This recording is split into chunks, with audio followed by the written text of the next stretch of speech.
யாரு காரணா? ஆமா சாமி, பாத்தியா?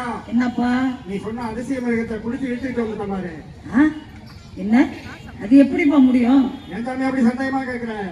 இந்த பாரு, குடியில அப்படியே கொண்டு வந்திருக்க பாரு. எந்திரிச்சு கண்ணை திறந்து பாரு. நான் கண்ணு முடிக்கிறதா எனக்கு தெரியலையோ? எங்க எப்பா இருக்கிறது தெரியவில்லையே. இது என்னடா அதிசயமா இருக்கு? கண்ணதெல்லாம் நேரா நிக்குது, தெரியலன்னு சொல்றாரு. இந்த பாரு சாமி, உன்னை பார்த்து உரிமைகிட்டு நிக்குது பாரு, உருமுது பாரு.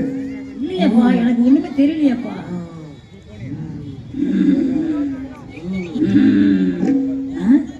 இது என்ன குழப்பம்?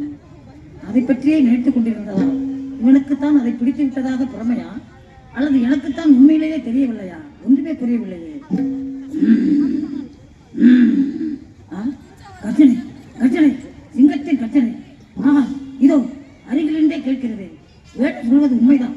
ஜனார்த்தனா, சர்வலோக நாயகா, சதாகர மூர்த்தியா, அவனுக்கு எடுத்த அந்த நரசிம்ம அவதாரத்தோடு வடிவத்தோடு ஒரு வேடனுக்கு காட்சி தர வந்திருக்கிறாயா?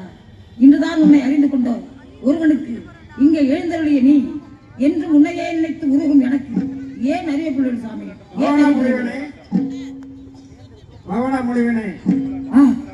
இதோ இதோ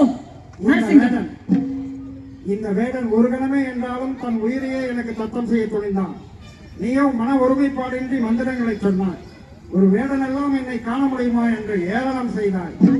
என்னை காண்பதற்கு மந்திரங்கள் ஜபிக்க வேண்டாம், வேள்விகள் நடத்த வேண்டாம். உண்மையான பக்தி ஒன்றே போதும் என்பதை எடுத்துக்காட்டுவதற்காகத்தான் நான் இந்த கொடி வழியில் பக்தி வழியாக வைத்து இங்கு கட்டுப்பட்டு நிற்கிறேன். இந்த காலனால் வைகுந்த வாழ்வை நீயும் அடைந்தாய். காடா பூவுலக வாழ்வின் மேன்மைகள் யாவும் பெற்று நீயும் என்னை வந்து அடையே சுவாமி. நரசிங்க அவதாரமே,